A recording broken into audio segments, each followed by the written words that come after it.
Welcome back, ladies and gentlemen, Force here. With Diablo 3's release just around the corner, today I will be providing you with a general overview of the game. In this video, we will be looking at all of the basics and features that we can expect from Diablo 3 at launch. Diablo 3 is a hack-and-slash action RPG where you play as one of 5 characters: the Barbarian, Demon Hunter, Monk, Witch Doctor, or Wizard. The Barbarian is a melee master who commands the battlefield with brutal attacks and shouts that frighten opponents and bolster allies. He utilizes the Fury resource system, which generates when dealing or receiving damage. Barbarian's primary attribute is strength, which increases their damage and armor. The Demon Hunter is the master of ranged weaponry, using traps and shadow magic to control and dispatch of the demons they stalk. It is the only class to use a split resource system, Hatred and Discipline. Hatred fuels most of the offensive abilities of the Demon Hunter. It is fast regenerating and has both spenders and generators. Discipline is more of a precious resource that regenerates slowly and is primarily used for defensive maneuvering. The Demon Hunter's main attribute is dexterity, which increases their damage and percent chance to dodge.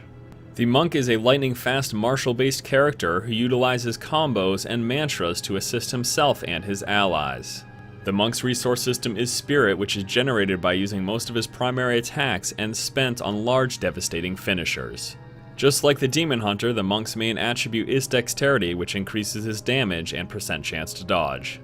The Witch Doctor is a spiritual warrior who summons pets to do his bidding while using destructive magic and curses and hexes to dispatch of his foes. His resource system is Mana, which although vast is very slowly regenerating, forcing Witch Doctors to be choosy with the abilities they use. The primary attribute for the Witch Doctor is Intelligence, which increases damage and resistances. The Wizard is the master of elements with large devastating area of effect attacks and protective spells. Her resource system is Arcane Power, which is very quickly regenerating but also very small in size, making the Wizard very strong at front-loading damage and also able to sustain long fights as she will never run out of resource. The primary attribute for the Wizard is Intelligence, which increases damage and resistances. Diablo 3 is played from an isometric point of view and utilizes the click-to-move control system, making it so that most of your actions are done with your mouse, with the exception of the 4 skills bound to your hotbar. Combat is very visceral and intense and has you constantly engaged with the non-stop clicking that you are forced to do. Also, with the click-to-move system, you are always forced to decide whether to move your character or actually attack with them, as without using Control's WASD you are unable to do both at the same time. This forces you to stay on your toes and be more strategic when it comes to character placement in the midst of battle. The skill system in Diablo 3 varies greatly from what we saw in prior games. No longer do you select skill points, or attributes for that matter. Skills are now unlocked while you level up your character. You can swap skills at any point, making it so that you're not forced into deciding on one specific type of build. Diablo 3 also introduces the skill rune system, which provides variations to your basic active skills. There are 5 skill runes available for each active skill for all characters, making for greater character diversity and choices of abilities. When fully unlocked, there are a total of 6 active skills and 3 passive skills that you can have for your character. These skills can be swapped at any time, allowing for greater customization and trial and error without the fear of penalty. The one exception to this is in the later difficulties where you are incentivized to stick with a certain build. Diablo 3 features 4 difficulty levels, sticking with the standard normal Nightmare and Hell seen in prior games and adding a 4th difficulty by the name of Inferno. Inferno will be the hardest challenge that any of the heroes of Sanctuary have encountered. With a player cap of level 60, the first monsters you encounter in Inferno will be level 61, progressively getting higher as you move through the acts.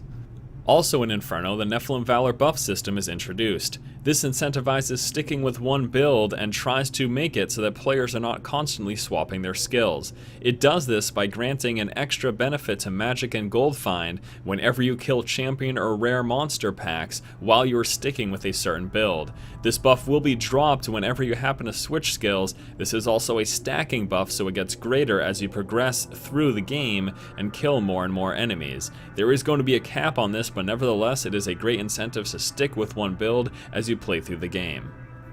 While there will undoubtedly be various monster types in Diablo 3, there are 2 basic categories that you can split demons in the game into. Your basic everyday run-of-the-mill demon, and your much more difficult enhanced demon, which includes champion and rare monster packs.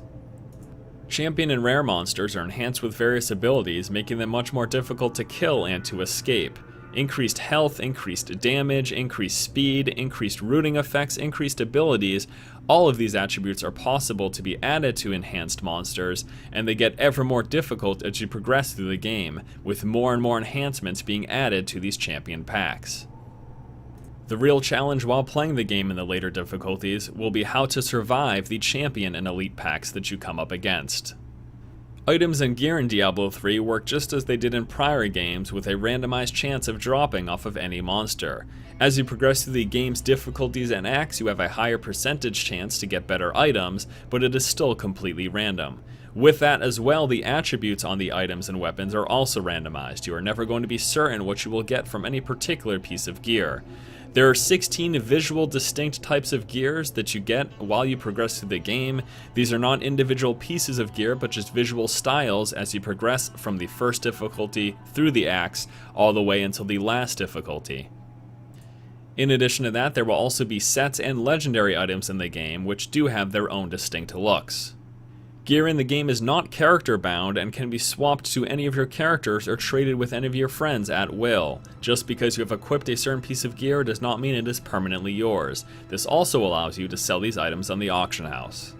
There are two styles of auction house in Diablo 3, the standard in-game currency gold auction house and the real money auction house. The real money auction house you have access to will use your local currency and features a Battle.net balance. With the auction house, there is a transaction and a withdrawal fee, so if you are selling items on the game and trying to pull it into your PayPal account, you are going to be incurring fees. Diablo 3 also features in-game NPCs to assist you in dispatching of foes and creating items. This is done through the follower and the artisan system. The followers are NPCs that you will discover while playing the game and will follow your character while playing in a single-player mode. These include the Enchantress, Scoundrel, and Templar. The Templar is the first follower you unlock in the first act of the game. Artisans are also discovered while playing the game and include the Blacksmith and the Jeweler. You do discover the Blacksmith first, which allows you to create items and weapons. The Jeweler is discovered later, which will allow you to create gems. Diablo 3 will also be featuring a PvP arena system, although this will not be available at launch and will be coming later down the road.